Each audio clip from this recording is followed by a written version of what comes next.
my last election. Yeah, After my election, I have more flexibility. Yeah. Yeah, I understand. I transmit this information to Vladimir and and we'll be monitoring very carefully the situation, recognizing that along with our European partners and the international community, there will be consequences if people step over the line. President Obama's defense chief says he wants to reduce Army troop levels to numbers last seen in 1940 and ground an entire class of Air Force warplanes, all moves said to be supported by the Joint Chiefs of Staff. The Pentagon today recommending some steep budget cuts for our nation's Army, actually explaining how they're going to deal with the budget cuts that could bring their levels to the lowest since before World War II. Well, former Army Vice Chief of Staff General Jack Keane says cuts are understandable, but these are disproportionate to the rest of the federal budget. Keane says about cutting the Army, this is cutting into a deterrent force that prevents wars from happening and is a military that is capable of responding if called by the Commander-in-Chief. The retiring chairman of the House Armed Services Committee sounds concerned as well. In the last few years, we have changed our strategy that has stood us well since World War II, that we should be able to be equipped, ready to go, 2 major contingencies at a time. We have cut that back to fight one and hold one.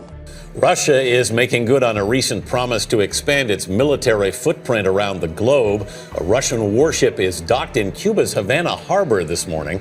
That's about 100 miles from Florida. The ship quietly floated into the cruise terminal with no explanation from Cuban state media. The Russian ship is from a class generally used for intelligence gathering. North Korea fired 4 short-range missiles off its eastern coast this morning. The missiles were fired from a site near the border with South Korea. That's according to South Korea's defense ministry. The North has fired short-range missiles into the Sea of Japan in the past during military exercises. We believe National Security Advisor Rice has made it very clear, and I've made it clear, that intervention would, in our judgment, be a very grave mistake.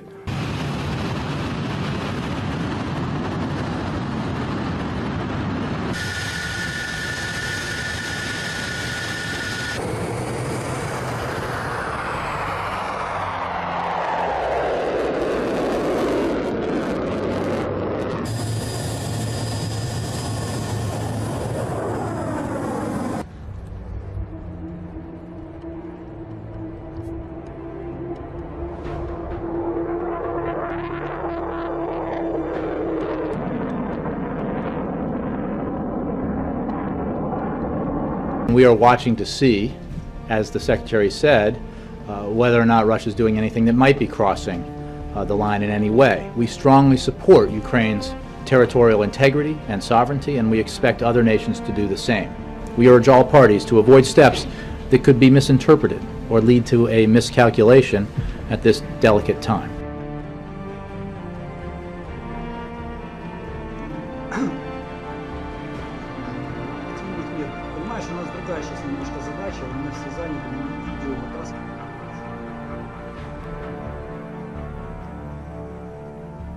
Тем более новостного. Ебать, сколько у них гранатометов. Ни хрена себе.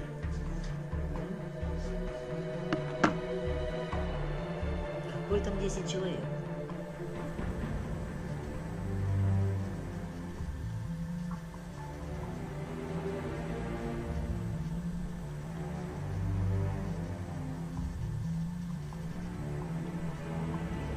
Через 10 минут на ФТП выложим с 2 камер захват. Сейчас 3-ю камеру обрабатываем. Ну и каждые там 15 минут будем новую камеру туда выкладывать. Да, сейчас заливаем, мы тебе сразу смс. Ага, добро, давай.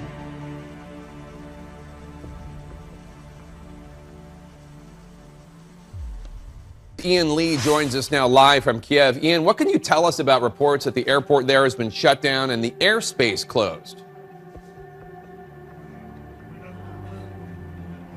Well, Jake, the men that have taken this airport or who have been there, I think we don't know who they are, but I think what we are seeing is the most telling. These are very professional looking soldiers. They have new equipment, new uniforms, and they're moving in a ways that it's not would be like a ragtag force. Now, we don't know why the airspace has been closed.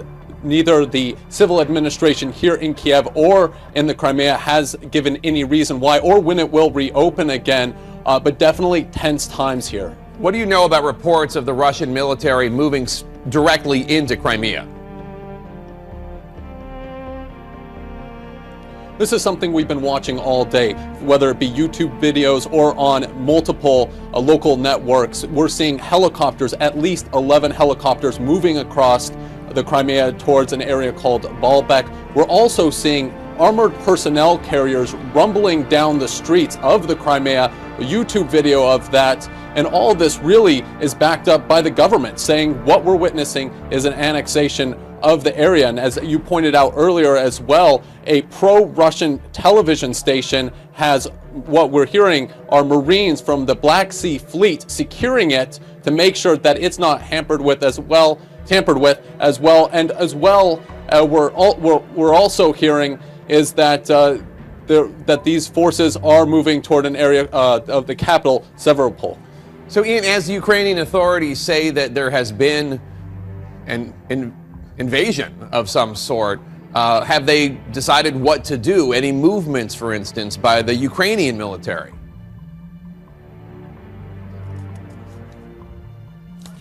Well, yeah, the government is basically calling this an invasion, an annexation of the Crimean Peninsula. They've called for restraint from the Russians. They're saying that the Russians need to leave, but they're also saying that the Ukrainian military needs to show restraint. They're saying they don't want any more bloodshed. And right behind me here in Kiev, they're still mourning the people who died in those bloody protests. Just very recent, dozens of people died there. They're still mourning. They don't want to see any more bloodshed. They're trying to go to the international community. They're trying to go to the United Nations Security Council, which is convening. They're trying to also go to the European Union to send monitors here to make sure that the sovereignty of Ukraine is respected, Jake. Bob Schieffer today spoke with Defense Secretary Chuck Hagel about U.S. military options. Bob, what did he have to say? Well, I'll tell you, Scott, it was just before the president spoke, and he pointedly told me it would be a mistake if the Russians move forces into other parts of Ukraine. This could be a very dangerous situation if this continues in a very provocative way.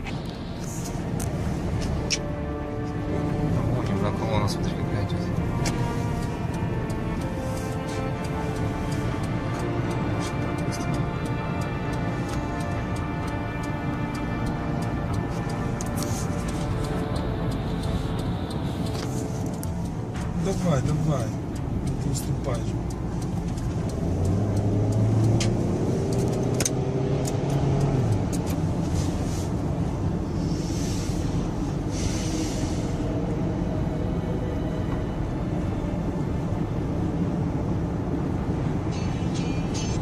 Я, видя, через перевал, через Волчьи ворота еду, связь пропадает. В боевом.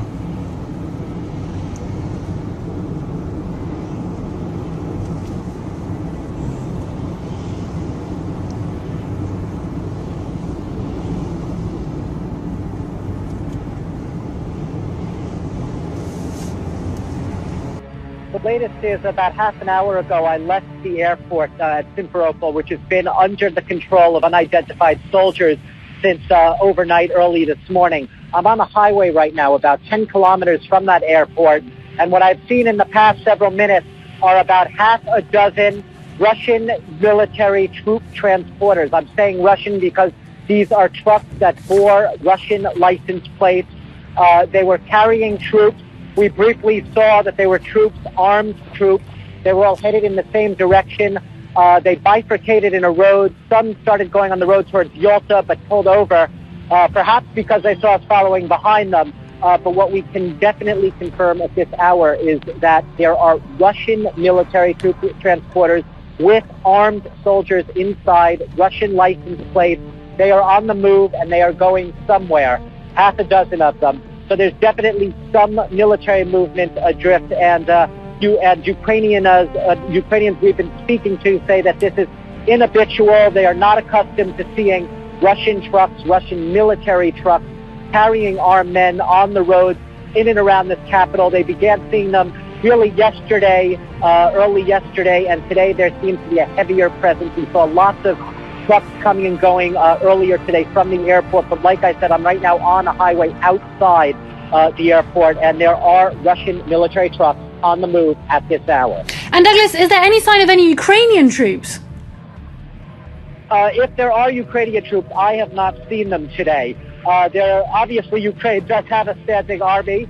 Ukraine does have troops, but the only troop presence that has been visible, at least to us today, and we have been around mostly the airport area and the areas in and around the airport, it has been soldiers in unmarked uniforms. When you ask Ukrainians who these soldiers are, they will tell you they're not ours. They're not nashi. They say in Ukrainian, they say they are Russian troops. But like I said, we cannot confirm their identity.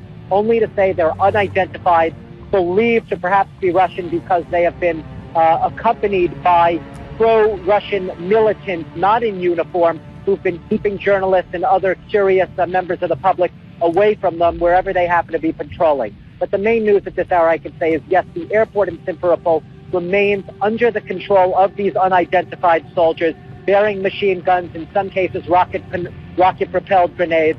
And outside, on the roads outside the airport, there are Russian military trucks on the move. Where they're going, unknown at this hour. Sometimes they pull over on the road and stop to let other cars pass, but they are definitely going somewhere. And how are the civilians on the ground reacting to this presence? There seems to be a lot of confusion. People asking us as journalists today, what's going on, who are these people? So there's really confusion all around. There seems to be uncertainty and a sense of who is really in control here right now in Crimea, because every morning you wake up and it seems to be a new story, with either the parliament under control of armed men, this morning being both airports here, civilian and military, other government buildings. So there's real sense of uncertainty among the local population. Who is controlling things? Which military powers are in control? If there are Ukrainian troops, like you were saying earlier, where are they? Why aren't they visible at this hour? Are these Russian troops? And if so, are they trying to take control of key installations in this region at this hour? Over the last several days, the United States has been responding to events as they unfold in Ukraine. Now, throughout this crisis, we have been very clear about one fundamental principle. The Ukrainian people deserve the opportunity to determine their own future. Together with our European allies, we have urged an end to the violence and encouraged Ukrainians to pursue a course in which they stabilize their country, forge a broad-based government, and move to elections this spring. I also spoke several days ago with President Putin, and my administration has been in daily communication with Russian officials. And we've made clear that they can be part of an international community's effort to support the stability and success of a united Ukraine going forward, which is not only in the interest of the people of Ukraine and the international community, but also in Russia's interests. However, we are now deeply concerned by reports of military movements taken by the Russian Federation inside of Ukraine. Russia has a historic relationship with Ukraine, including cultural and economic ties, and a military facility in Crimea. But any violation of Ukraine's sovereignty and territorial integrity would be deeply destabilizing, which is not in the interest of Ukraine, Russia, or Europe. It would represent a profound interference in matters that must be determined by the Ukrainian people. It would be a clear violation of Russia's commitment to respect the independence and sovereignty and borders of Ukraine and of international laws. And just days after the world came to Russia for the Olympic Games, it would invite the condemnation of nations around the world. And indeed, the United States will stand with the international community in affirming that there will be costs for any military intervention in Ukraine. The events of the past several months remind us of how difficult democracy can be in a country with deep divisions. But the Ukrainian people have also reminded us that human beings have a universal right to determine their own future. Right now, the situation remains very fluid.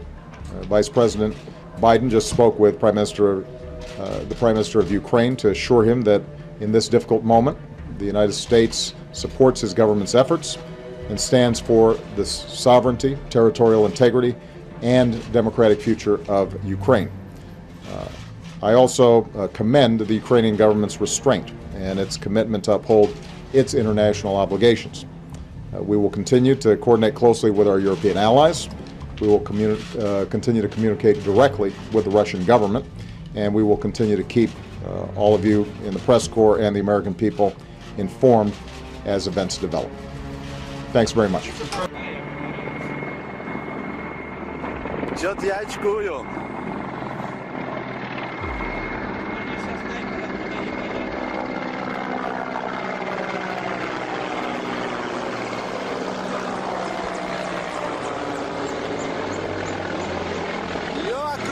Блядь!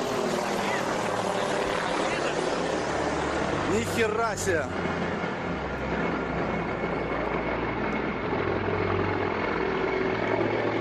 Это да!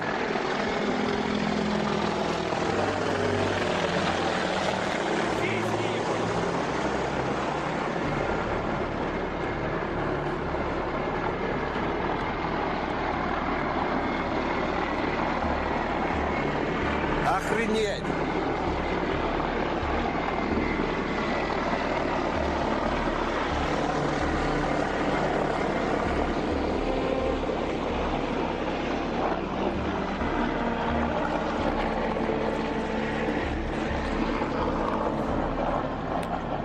At this hour, it appears Russian military forces are crossing the border into neighboring Ukraine, in a region of Ukraine known as Crimea.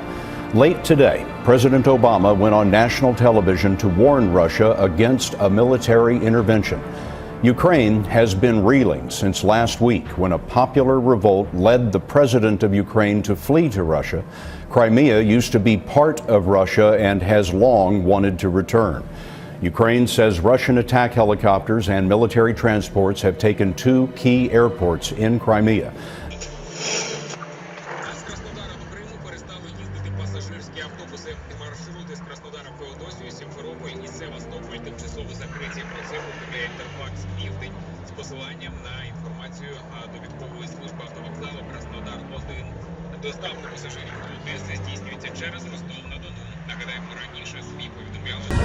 We've got a Fox News alert for you right now. Hi, everybody. I'm Jamie Colby. Russia's parliament has just unanimously approved sending troops to Ukraine. Russian military trucks and soldiers are already making their presence very well known in the Crimean capital. They're taking control of the airports there, and they're putting their Black Sea fleet on high alert.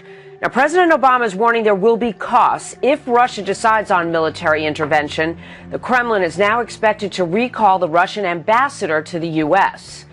And Ukraine's interim president is bracing for military action, calling for an emergency meeting of his security chiefs. Some of those members are now calling for a general military mobilization after Russia's announcement, as foreign ministers in the EU schedule an emergency meeting of their own in Brussels, Belgium, that is expected to take place on Monday. The United States calls upon Russia to pull back the military forces that are being built up in the region, to stand down and to allow the Ukrainian people the opportunity to pursue their own government, create their own destiny, and to do so freely without intimidation or fear. All right, get you back now to our top story, the crisis in Ukraine. That was U.S. Ambassador to the United Nations, Samantha Power, calling on Russia to back off. She also spoke before the UN Security Council emergency meeting earlier today. Ukraine is now heading to a possible showdown with Russia, its powerful neighbor, with the acting president of Ukraine ordering the armed forces to be at full readiness and warning Russia to stay away. It's now early Sunday morning in Kiev, where the people are bracing for military action. They're moving very quickly in Ukraine, which may be on the brink of all-out war.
What Russia is doing now in Ukraine violates the principles of the United Nations Charter.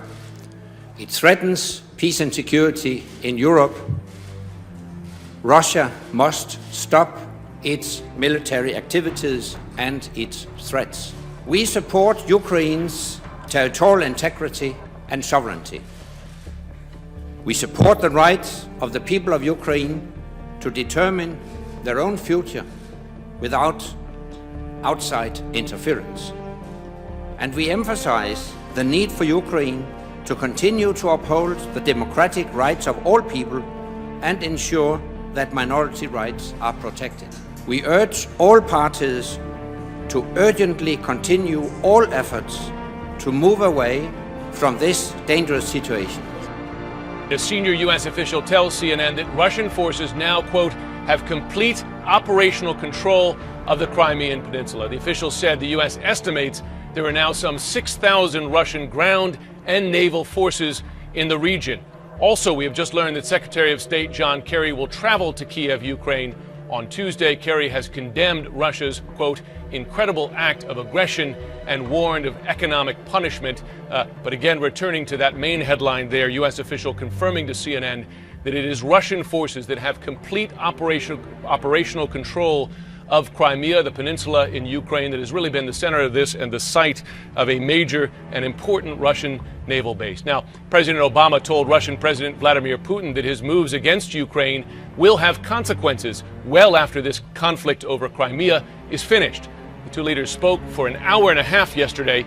Putin says Russian people in that part of Ukraine need his military help and, in fact, are requesting it. But Ukraine's acting prime minister calls Russia's troop movement into his country, quote, a declaration of war.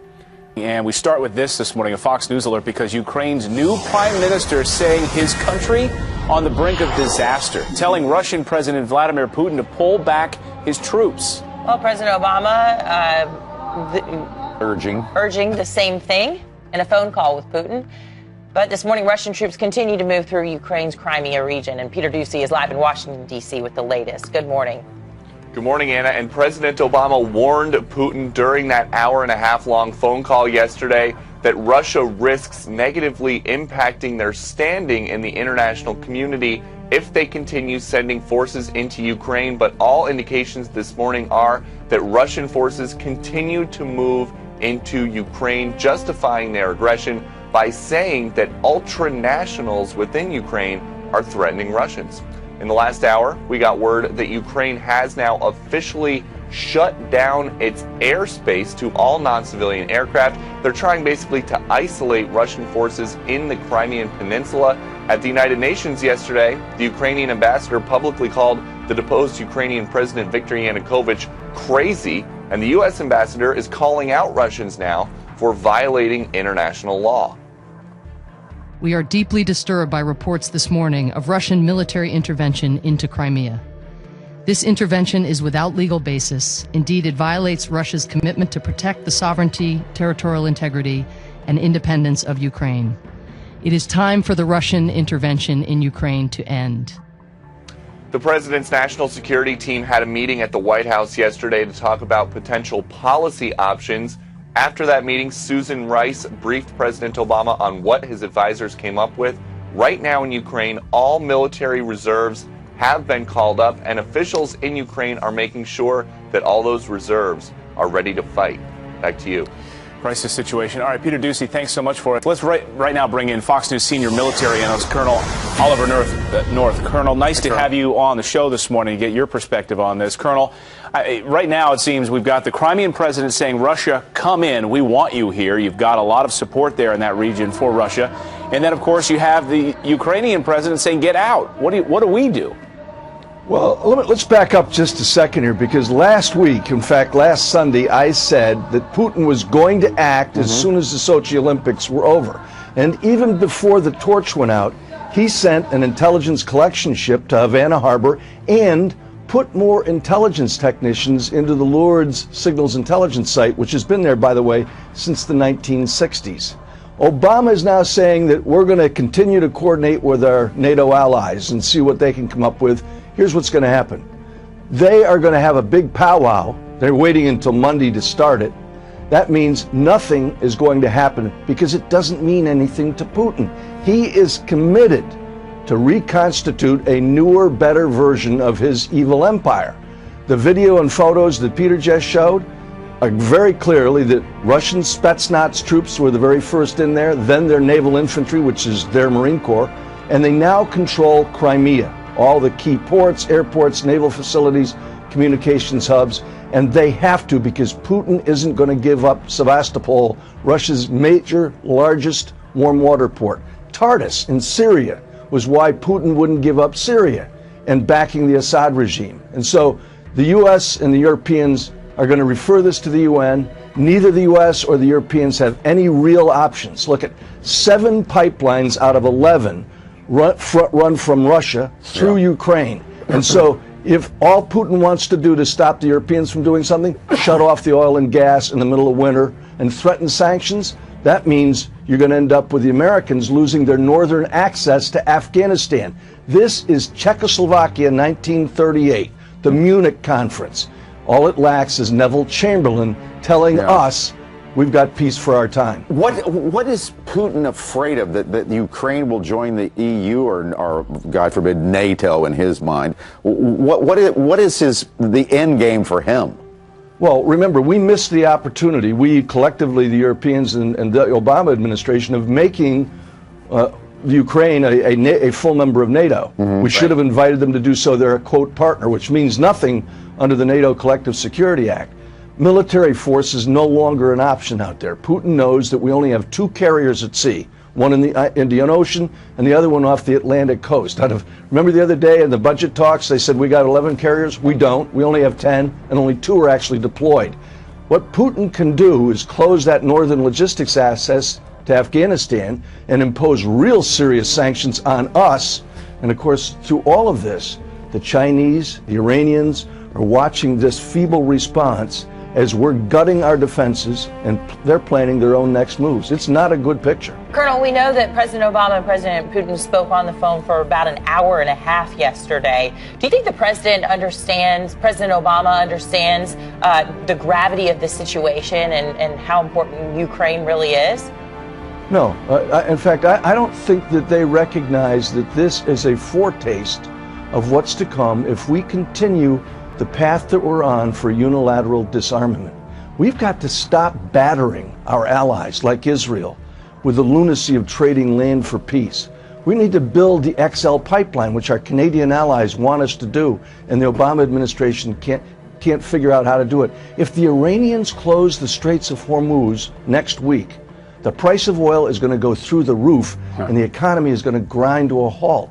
All of these are the kinds of things that happen when America decides, A, we're not going to lead, and B, we're going to destroy the opportunity to deter this kind of action with a strong military. We no longer have that military. Colonel, you remember President George W. Bush going through something similar when Russia moved against Georgia, the country of Georgia. Right. It seemed like limited options on the table for President Bush at the time, and even Russia didn't adhere to the ceasefire agreement that ended up being put in place. So it seemed like President Obama was taking a page from that playbook here, but it seems anemic. What can we really do?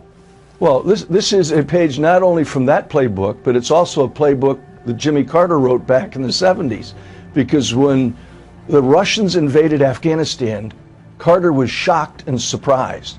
It's a page out of the playbook, as I say, of 1938 with Czechoslovakia. Right. When the Europeans decided, didn't even invite the Czechs into the conference, made them wait outside for the results of it, which basically said, Adolf Hitler, go ahead and annex Czechoslovakia. That's what's going to happen here. Hey, would things be different if we had that missile defense in Poland right now?